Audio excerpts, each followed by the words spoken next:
Okay, well, thank you. So what we do is occasionally when we have important guests like you, we we have them in addition to talking to our students Uh-huh. and the community of their wonderful journeys. We try to record this Okay. in a series we call Scientific Journeys. Oh, okay. Yeah, so we're glad that you have agreed to participate. Yes. All right. All right. Yeah, right. Good. That's good. So it's really a simple interview process. So you can tell us about this wonderful journey that you had. Okay. First, tell us about why you got into science. That's an interesting question, but actually it started way back with you when I was at Tuskegee. Remembering, of course, that I started just as a work study student, coming in after everyone had left to clean up the lab, etc., etc. And then gradually I got enrolled per se in the scientific discovery, and I enjoyed that quite a bit.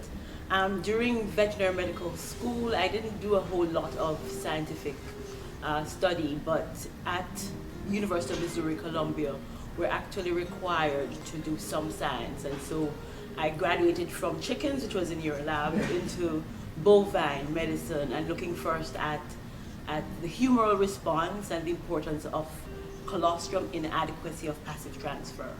And from there, my internship developed into a residency program, and my master's degree requirement was that I actually do something that was passionate for me, and I really wanted to do something that was related to my home in Jamaica.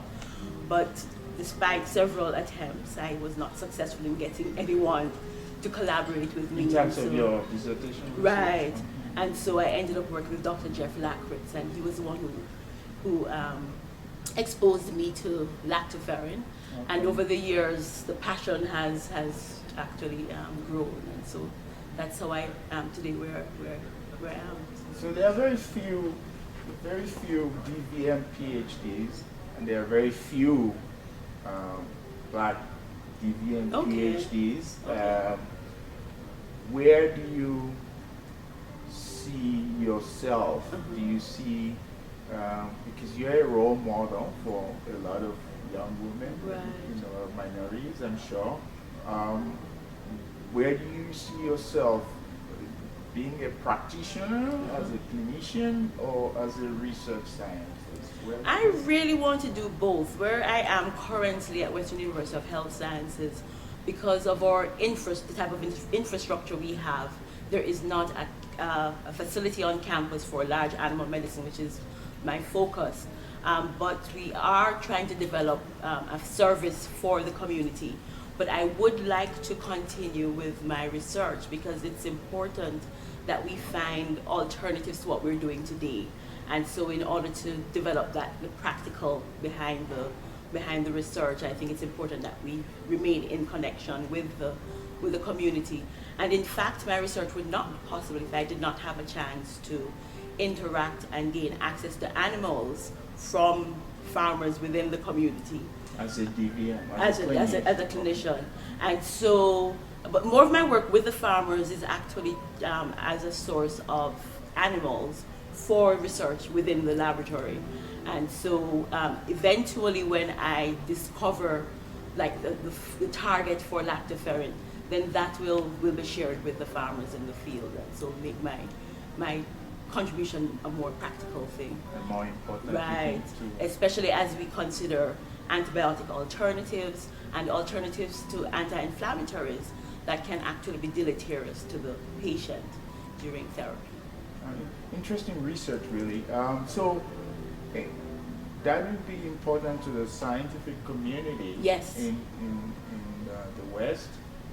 Where do you think your work, because I am familiar with you and your relationships and your, with your native country. Yes. Do you think your value, so if other students want to look at international veterinary medicine, where do you see your value as a researcher or as a clinician eventually? I think I have the opportunity to have students come and visit me from my home country, or actually I can go home and work along with the University of West Indies with students there. So it can be either do or. both? Yeah, I Yeah. can do both. We have a very strong agricultural background in Jamaica, and so my contributions can be both in the field as well as in the laboratory, and showing that interaction between the two. What do you have? What do they have more need of? Do they have more need of a scientist or somebody who could help their cows live or produce better or be healthier? Yeah, you've asked me put me on a spot there. Yeah. I haven't. Well, we have to think about Yes, this. we Like really you should. are an Yes. engineer. But to be honest, I can't give you a clearer response at this time because I really haven't thought of it. But it's something that I really need to do. I am going home this Christmas, and I always meet with Sophia Ramla. yeah, So, we both know, and she's very involved in the veterinary association. Yeah, So she'll be able to provide me with some insights. Yes. Okay, very good. So one of the other questions that we asked, and we've talked about this a little. Thank you so much for coming and talking about students. Minority scientists, minority students, they face a lot of challenges, right? What would be your advice to them in dealing with challenges? And you, we know, have dealt with one of the most challenging things. You're a breast cancer survivor. Right. Congratulate you on that one. What would be your recommendation on how to deal with challenges like that? Just realizing that we will face challenges, and to reach out to persons or mentors or friends within the community, be it within our academic setting or setting of employment, or from church or any others association with which we have connections, and accept what help they will offer, and be open to being vulnerable and sharing your experience with them, and hopefully that will provide some support as you go through these difficult times. Well, one of the things I also thank you. That's a great advice and suggestion.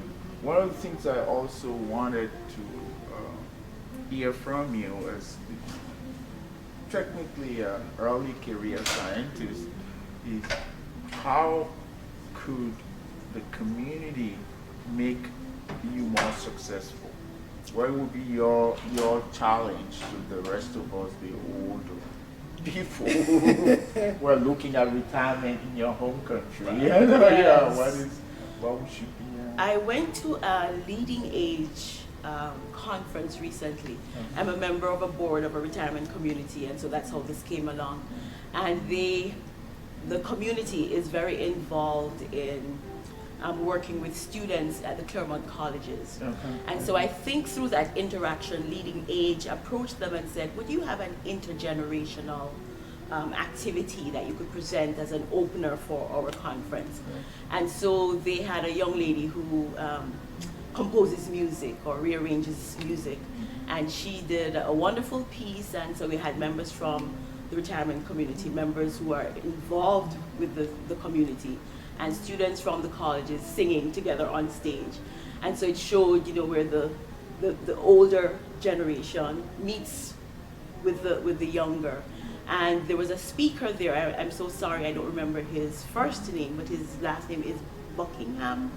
And he was speaking about the leaders of today, tomorrow, the future. And really how it's very difficult for us as individuals to evaluate our peers or those who we supervise. And that it's really not appropriate, not the best way to have a list of criteria that everybody needs to meet. Because through that, our biases, our individual biases really show themselves. But we should try to identify within those persons their greatest value. And likewise encourage us as the evaluated to identify our greatest value as well, so that we can display more of those activities and so get them to be nurtured. Okay, so identify your strengths. Yes, because and then use those strengths. that's correct. To keep growing. Because we say sometimes that leaders are well-rounded, Yeah. but that's not necessarily true. We all have our individual Some strengths, weaknesses, and yes. together, Yeah. then we make the community better. And Okay. so I found that very interesting. So that's what I would encourage on both sides of the table, All right. So identify your strengths and build on them. and build on them. Should you ignore your weaknesses? No, not necessarily, because we can always improve, and Okay. on improving those weaknesses, we may not become, they may not become areas of our strength, but they may be able to improve where we are already good. So it would inform, what do you call it it's what is the word I'm looking for? Bottom-minded? No, so it's so you're putting a little seasoning and it makes it a little Oh, better. spicy. Yes. So Okay, it's- very good. Right. You spiced up. Oh, Right, very spice. good. Well, so thank you for doing this. Yes, This was you're great. welcome. It's You're 15 welcome. minutes so that we'll edit. But any parting advice to the rest of the scientific community, the younger people that and graduate school and undergraduates in our community? Be open to possibilities. In this era in which we live, there is a lot of need for innovation and a lot of opportunities to be innovative. So take advantage of those opportunities and hopefully.